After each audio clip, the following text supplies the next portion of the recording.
অনেক কষ্টের ফল। এক এক দুই তিন চার পাঁচ ছয় সাতটা পাম ফল পারতে পারছি, কিন্তু আমার হাতে কয়েকটা কাটা বিনছে। পাম ফলের অনেক আঠালো লাগতেছে। আপনারা পুষ্কিনির দ্বারে, মানে পুষ্কিনির পাশে আর কি, পুষ্কিনির পাশে কিন্তু আপনারা পাম ফল লাগাইতে পারেন, কিন্তু পাম ফলটা বাংলাদেশে সম্ভব পাওয়া। যেগুলো কিন্তু প্রত্যেকটা পাম ফল গাছ দেখতে পাচ্ছেন যে এই জায়গার থেকে কিন্তু আমরা পাম ফলটা পারি। এটা কিন্তু মালয়েশিয়া না, দেশের বাইরেও না, মালয়েশিয়া না দেশের বাইরেও না, কিন্তু বাংলাদেশের পাম ফলটা হয় সম্ভব। দেখতে পাচ্ছেন পাম ফল, এটা কিন্তু এখনো কিন্তু করাস, এর ভিতরের বিসি এখনো করাস। কিন্তু এখন বলতে পারেন পাম ফলের মূলত পাম ফলটা তেল হয় কোন জায়গায়?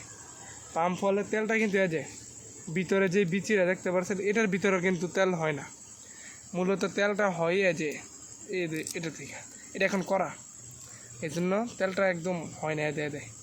দেখতে পাচ্ছেন এখনও পাতলা, এটা অনেক গাঢ়া হইব, তারপর এটা প্রসেসিং করার পরে তেলটা হয় আর কি। তাহলে দেখতে পাচ্ছেন আজকে এই পর্যন্তই থাক ভিডিও।